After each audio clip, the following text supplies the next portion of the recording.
Om Swastiastu, Semeton. Saya mau bercerita tentang keponggor.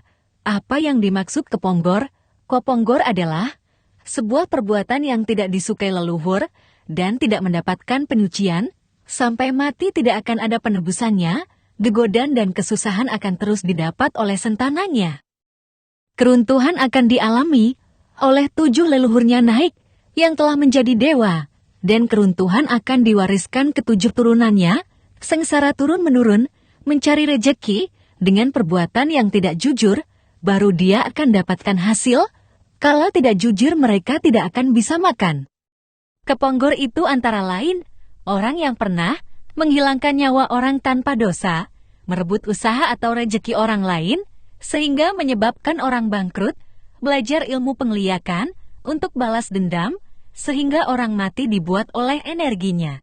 Orang yang memiliki sakit kutukan kelahiran, yang tidak melakukan penebusan-penebusannya, hanya kedukun saja berobat ke mumai, sehingga badannya berubah jadi pemutihan.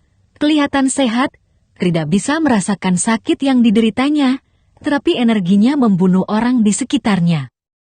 Seseorang yang telah menikah, pemitrin kurenan timpal, orang berhubungan badan sesama jenis, orang yang memfitnah sehingga orang bisa mati dibuatnya, orang yang membunuh musuh di saat tertidur dan tidak bersenjata, orang mencuri dengan melakukan pemerkosaan. Semua perbuatan ini sangat melanggar hukum niskala tanpa disadari bahwa perbuatannya dianggap benar. Maka banyak yang melakukannya sekarang memang enak, ngemitin kurenan timpal dan tidak mau berkarya setelah orang lain sukses, ramai-ramai merebut. Perbuatan inilah yang keponggor leluhur tidak akan mendapatkan pengampunannya, walaupun anak dapat merebut istri orang lain, tapi dosanya 7 turunan akan diwariskan, dan leluhurnya yang sudah jadi dewa pun akan terjun bebas, akibat karma sentananya ngajanen. Di zaman sekaranglah, hukumannya telah datang.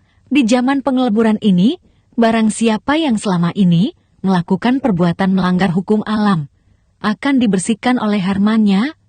Kalau tidak melakukan tobatnya dan penebusan-penebusannya, selama perbuatannya ini berbuat senang-menang, mengatasnamakan orang banyak untuk meraih keuntungannya, dia mengatasnamakan agama dan dosa untuk menikmati gadis anak didiknya, mengatasnamakan undang-undang untuk memeras masyarakat.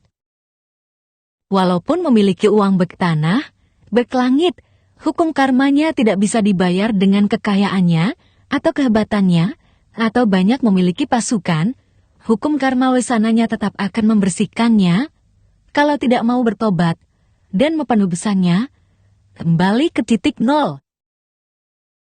Kegelapan pun telah menunggunya, begitu kematiannya tiba kegelapan dalam perjalanannya. Tidak ada lampu, tidak ada jalan, ribuan tahun akan tersiksa di alam niskala. Rohnya pun mau kembali ke bumi untuk menebus dosanya, karena kegelapan kelahirannya pun jadi binatang. Setelah penebusan kelahirannya jadi binatang, baru akan bisa lahir kembali jadi manusia yang penuh kekurangannya, dan setelah kelahirannya bisa menjadi manusia normal kembali, lupa lagi dengan dosa-dosanya, sehingga hanya cari rejeki saja untuk menumpuk kekayaannya.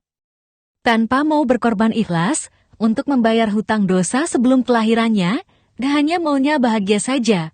Doktrin untuk kekayaannya pun terjadi sehingga mudah semena-mena dan melupakan lagi dosanya yang harus dibayarkan, bukan membakti ke mumai mempenebus dosanya, melainkan ngaturin ritual untuk mempenyucian leluhurnya yang mantuk mepewayangan dirinya agar kelahiran berikutnya tidak jadi binatang lagi, supaya sang jiwatmannya bisa bersatu sama sang paratma atmanya, yaitu Atman, bisa menunggal dengan Brahman.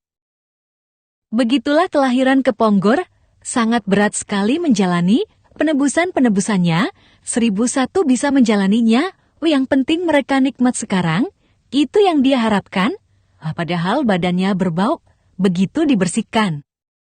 Kalau tertular energi yang sama lagi, sakitnya itu akan memurti, menyerang lagi energinya ke yang lainnya. Disinilah sulitnya mempenebusnya, yang penuh kutukan dosa kelahirannya, harus betul-betul menjalani tobatnya, kembali ke titik nol, karena gegodannya besar. Suksma.